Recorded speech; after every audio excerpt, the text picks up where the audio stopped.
Una colaboración de Epic History TV y PMF Productions.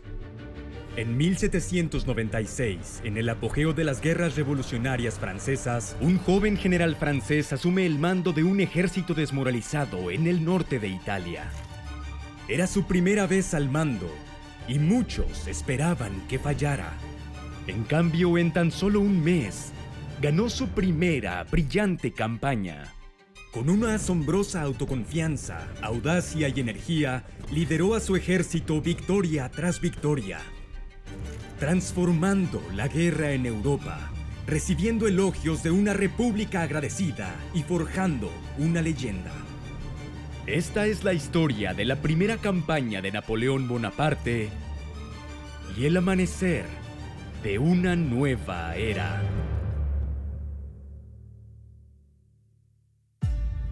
Octubre de 1796. Han pasado 6 meses desde que el general Napoleón Bonaparte asumió el mando del ejército francés de Italia.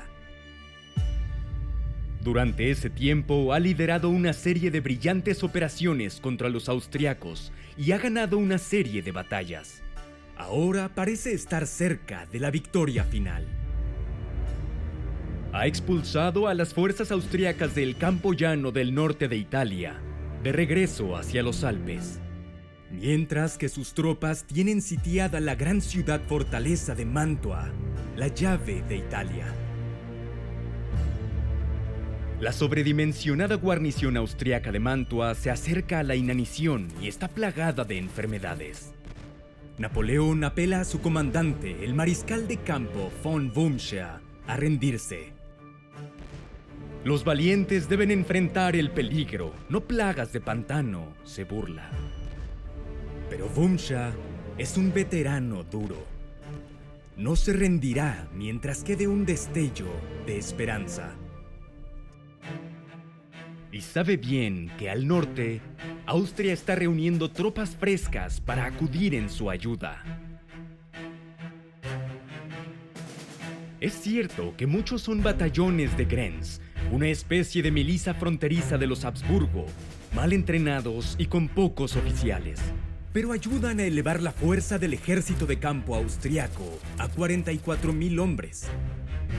Y tienen un nuevo general que los guiará, Feldzeugmeister o teniente general Joseph Albinsky. El húngaro de 61 años fue en su momento instructor militar del propio emperador Francisco y es considerado diligente, astuto y valiente. Él y su equipo elaboran planes para una nueva ofensiva para rescatar a Wurmscher y a Mantua. Albinsky y Kozanovic liderarán la columna principal, con 26,000 hombres, desde Friuli hasta Bassano y luego hacia Mantua. El cuerpo de Davidovich, reforzado con 18,000 hombres, retomará Trento y avanzará hacia el sur a través del Valle del Adigio. Las dos fuerzas se unirán a la primera oportunidad.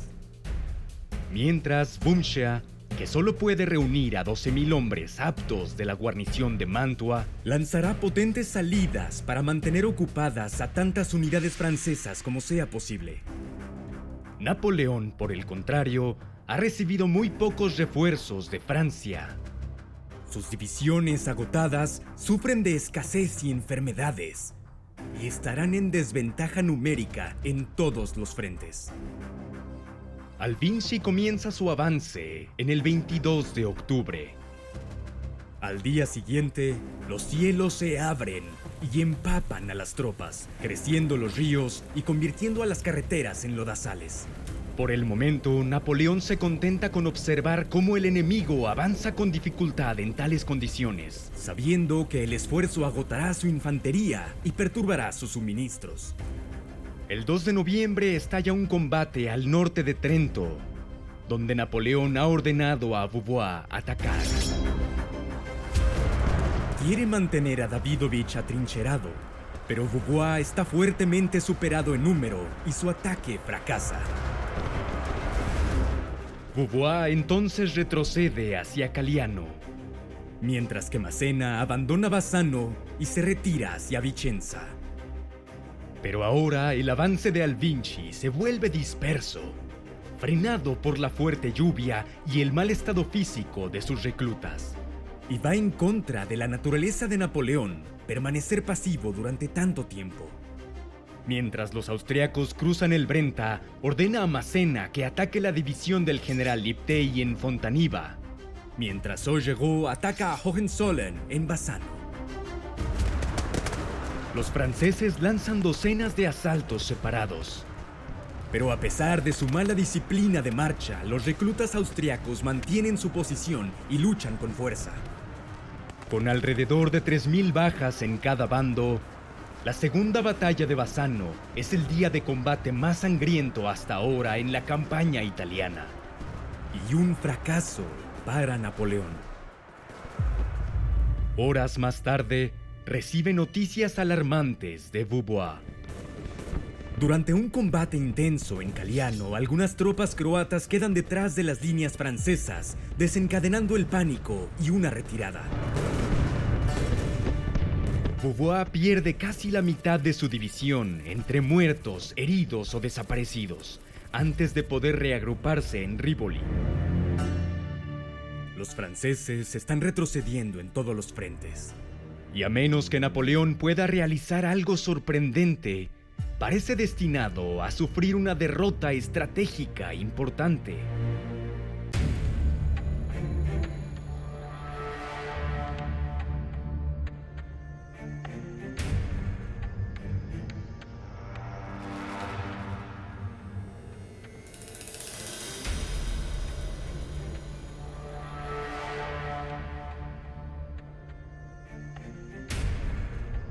La posición de Napoleón es peligrosa, pero la cautela de sus enemigos le brinda cierto respiro. Pasaron 4 días completos mientras Alvinci y Davidovich coordinaban sus próximos movimientos. No es una demora que Napoleón hubiera tolerado si la situación fuera inversa. Cuando finalmente avanzan los austriacos, es un desastre. La vanguardia de Hohenzollern se acerca a Verona para investigar informes de una retirada francesa. Esta división aislada es demasiado tentadora como para que Napoleón la ignore. Ordenan a Augereau y Massena que ataquen.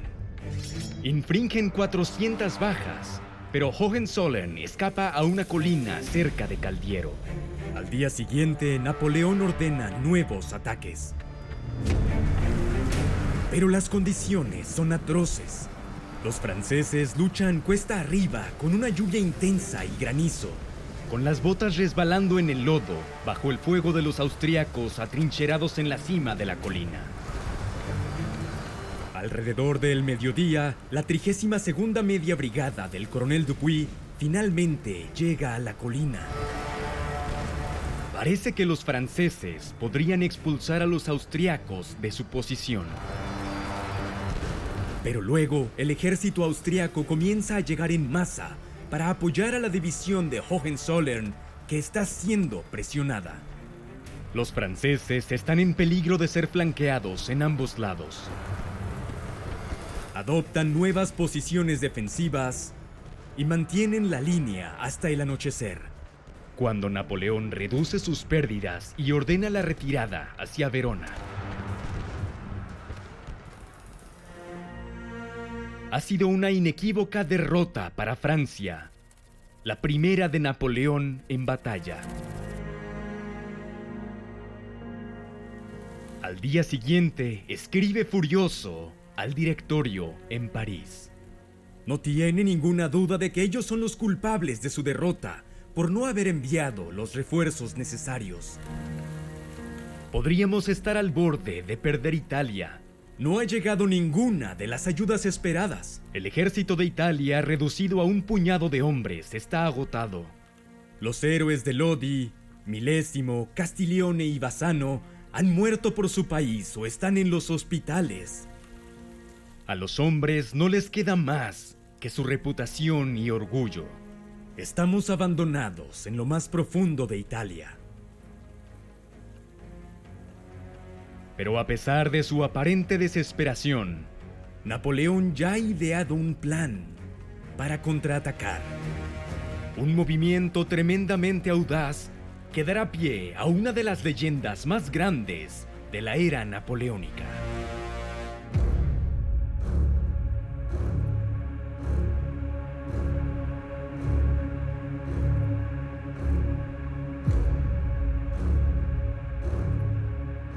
Con los austriacos convergiendo en Verona, Napoleón decide arriesgarlo todo en un ataque sorpresa atrevido. Dejando a Macar para cubrir Verona, circulará hacia el sur con el resto del ejército, cruzará el río Adigio y girará hacia el norte, amenazando con cortar las líneas de comunicación de Alvinci y capturar su artillería, bagaje y suministros. Tales pérdidas obligarán a Alvinci a abandonar su avance. Marchando durante la noche, Augereau y Massena llegan sin ser detectados a Ronco. Las tropas de Augereau cruzan el Adigio en un puente de pontones y comienzan a moverse hacia el norte. Pero con terrenos pantanosos a ambos lados, deben mantenerse en la estrecha calzada elevada de tan solo 20 metros de ancho. Y cuando llegan a Arcole, donde deben cruzar el puente para continuar hacia el norte, lo encuentran defendido por 2 batallones croatas. Terriblemente expuestos en la calzada y bajo un intenso fuego, las tropas francesas se resguardan detrás de su pendiente inversa. Se envían refuerzos, pero ellos también quedan atrapados bajo el peso del fuego desde la orilla. El coronel Lannes se había dado de alta en el hospital esa mañana para no perderse la batalla. Ahora intenta liderar una carga, pero recibe un disparo en la pierna. El valiente Augereau se niega a aceptar la derrota y ordena otro ataque. Pero sus hombres están exhaustos y desmoralizados, con 3 generales heridos. El ataque en Arcole se ha estancado. Cuando Alvinci escucha los disparos desde el sur, asume que los franceses están haciendo una finta para distraerlo de su propio ataque contra Verona. Pero luego llega la noticia alarmante de que los franceses han cruzado el Adigio con fuerza y están detrás de su flanco izquierdo. Envía 2 brigadas para atacar la cabeza de puente francesa y desvía a Mitrovsky para reforzar Arcole. La división de Massena, moviéndose hacia el noroeste para proteger el flanco del avance, se encuentra de frente con los austríacos en Bionde. Al principio, los austríacos llevan ventaja.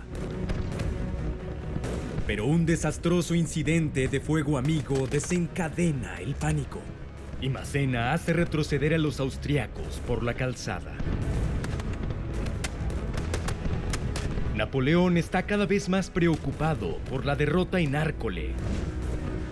Si no pueden romper el cerco, Alvinci tendrá tiempo de reorganizarse y evitar cualquier avance. Ahora ordena al general Gueux que tome 2 regimientos, cruce el río Adigio en Albaredo y los dirija por la ribera este del río Alpone para atacar Arcole desde el sur. Él mismo cabalga hacia el puente para intentar poner en marcha el ataque. Encuentra a cientos de tropas francesas refugiadas detrás de la calzada, renuentes a enfrentar el fuego austriaco. El general Augereau toma una bandera y comienza a avanzar. Esta representación altamente romantizada fue pintada 2 años después. ¡Granaderos!, grita. ¡Venid y buscad vuestro estandarte! En realidad, ninguno tuvo el coraje de seguirlo.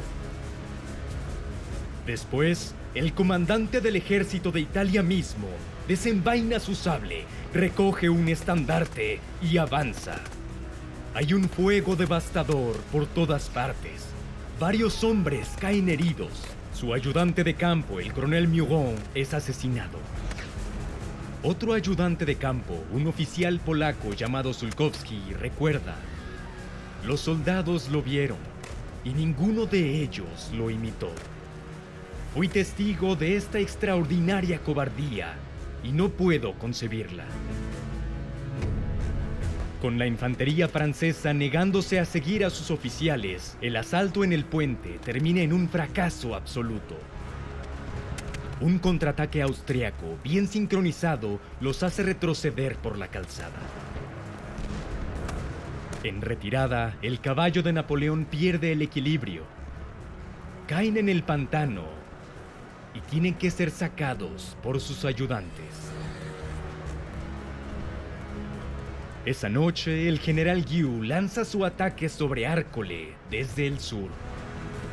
Las defensas son menos formidables en este lado y sus hombres luchan hasta llegar al pueblo. Finalmente, Arcole ha caído. Pero esa noche se ordena a los hombres de Gueux que se retiren. Napoleón se prepara para retirarse. Si acaso, como espera, Davidovich ha continuado su avance por el Valle del Adigio, Napoleón debe retirarse ahora o enfrentar el cerco. Su audaz maniobra parece haber fracasado. Pero a las 4 de la mañana, Napoleón recibe un informe de Rivoli que lo cambia todo. No es solo que Vaubois aún tenga la ciudad, es que ni siquiera ha sido atacada. La línea de retirada de Napoleón sigue segura, al menos durante unos días más. Es toda la seguridad que necesita. Inmediatamente cancela su retirada y emite órdenes para atacar.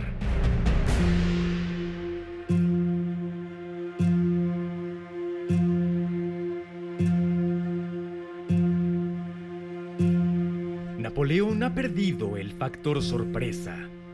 Y Alvinci ahora está planeando su propio contraataque. Durante la noche, sus tropas avanzan. Provera se dirige a Belfiore di Porcile y Mitrovsky regresa a Arcole. Ambos ejércitos están en movimiento antes del amanecer.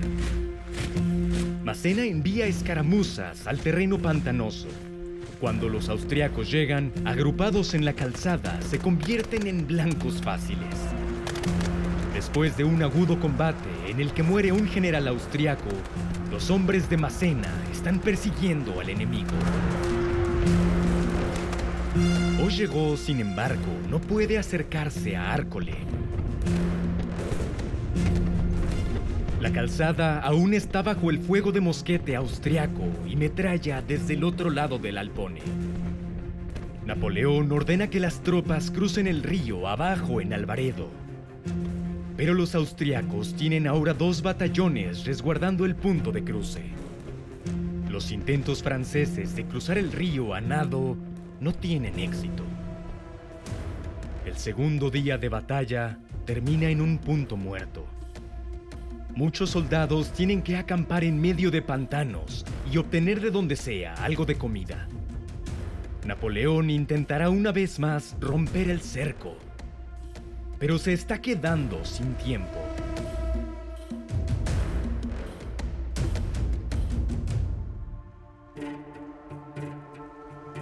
Davidovich, quien para entonces ha recibido varias solicitudes urgentes de Alvinci para avanzar, finalmente ataca el 17 de noviembre.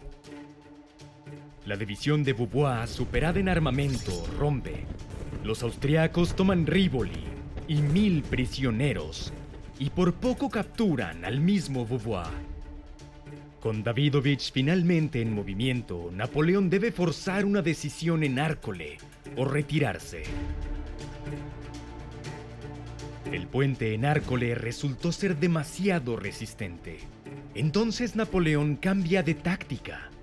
La división de Augereau cruzará el Alpone y atacará Arcole desde el sur, con fuerza. Se envía una columna 15 kilómetros al sur para cruzar el Leñago y luego regresar rápidamente por la ribera este para apoyarlo. Massena avanzará por la calzada en apoyo, mientras también protege el flanco izquierdo. Esa noche, los franceses montan un puente de pontones sobre el Alpone. La división de Augereau comienza a cruzar antes del amanecer, pero al alba, artilleros austriacos en Albaredo detectan el puente y logran un impacto, dejándolo fuera de acción. Solo la 51ª Media Brigada ha cruzado, aunque valientemente comienza a avanzar hacia Arcole. El avance de Massena también se ve obstaculizado por un puente de pontones roto. Y para añadir a la crisis, los austriacos lanzan un ataque contra la frágil cabeza de puente francesa. Napoleón reúne todos los cañones disponibles para bombardear a los austriacos, que retroceden bajo un intenso bombardeo. Los puentes son reparados rápidamente.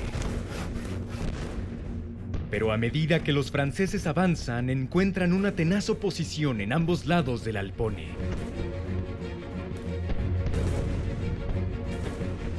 Una sangrienta batalla de vaivén se desarrolla a lo largo de las calzadas. Ningún bando puede desplegar sus tropas ni obtener ventajas. Alrededor de las 3 de la tarde, la columna francesa de Leñago arriba, amenazando con rodear el flanco austriaco. Justo cuando parece que Arcole está a punto de caer, los austriacos lanzan un feroz contraataque a través del puente. El general de brigada Robert es asesinado y sus tropas retroceden en desorden. El pánico es contagioso. Los hombres de Augereau pierden la determinación y retroceden hacia el puente. El momento de crisis ha llegado. Pero mientras el enemigo acaba de utilizar sus últimas reservas, Napoleón puede convocar a las tropas de Massena que no estén comprometidas, incluida la élite 32ª Media Brigada. Su repentino contraataque cambia el rumbo. Los hombres de Massena avanzan por la calzada tomando decenas de prisioneros, mientras la división de Augereau reanuda su avance. Mientras se acercan a Arcole, Napoleón organiza una pequeña ruse de guerre. 25 hombres de su escolta de élite avanzan desde el este, tocando cornetas para fingir una carga de caballería masiva. A la luz de la tarde, es suficiente para asustar a la guarnición restante y hacer que abandonen el pueblo. Mientras los franceses continúan avanzando, Alvinci ordena a su agotado y desmoralizado ejército que se retire al este, a Montebello, para proteger sus líneas de comunicación. La batalla de Arcole de 3 días ha sido una tarea desordenada y sangrienta, sin grandes florituras tácticas. El margen de victoria de Napoleón es estrecho y 1/3 de su ejército resulta herido, pero ha hecho lo suficiente por ahora.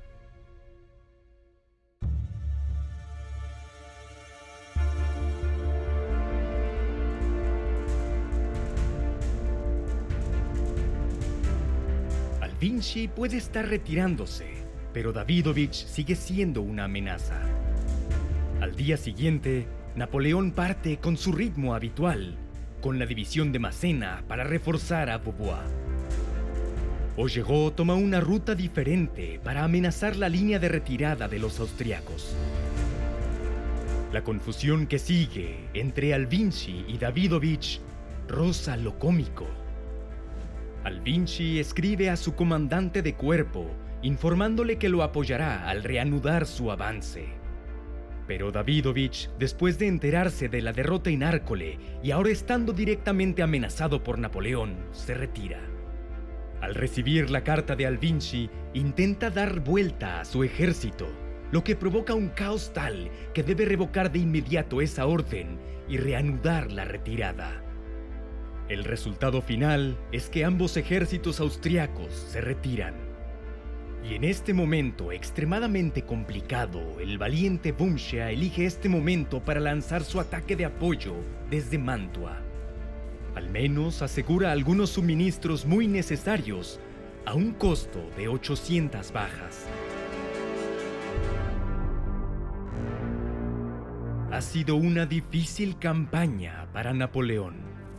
Según algunas estimaciones, ha perdido más hombres que los austriacos. Ha sufrido su primera derrota en batalla y ha obtenido una costosa y desordenada victoria en Arcole. pero ha vencido las probabilidades y ha rechazado al enemigo. Además, su heroico comportamiento en el puente de Arcole pronto tomará vida propia. Artistas y panfletarios convierten una versión ligeramente adornada de los eventos en una sensacional pieza de relaciones públicas personal que cautiva a Francia. Con el aliento activo de Napoleón, el mundo está presenciando el nacimiento de la leyenda napoleónica. Una poderosa fuerza que inspirará lealtad y devoción durante muchos años.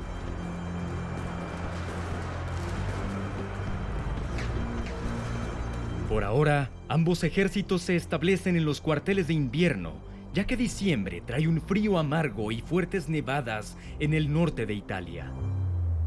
En Mantua, la guarnición austríaca está cerca de su límite. El hambre se avecina, aunque Wunschea está decidido a resistir hasta el final. Los austríacos tendrán una última oportunidad para salvar la ciudad. Un último ataque que decidirá el resultado de la guerra en Italia. Un enorme agradecimiento a PMF Productions por su ayuda en la creación de esta serie y por trazar los movimientos de Napoleón en el norte de Italia. Recomendamos encarecidamente su canal de YouTube, que cuenta con su propia serie detallada sobre las campañas de Napoleón, que puedes encontrar buscando PMF Productions o usando el enlace en la descripción del video. Un enorme agradecimiento a nuestro antiguo colaborador History March por crear el mapa del campo de batalla de Arcole usado en este episodio. Puedes disfrutar de muchos más excelentes videos de historia militar en su propio canal. Gracias también al artista Kid Rocco por su amable permiso para usar su obra de arte en esta serie. Puedes encontrar más de su brillante arte a través del enlace en la descripción. Y sobre todo gracias a los patrocinadores de Epic History TV en Patreon que hacen posible este canal.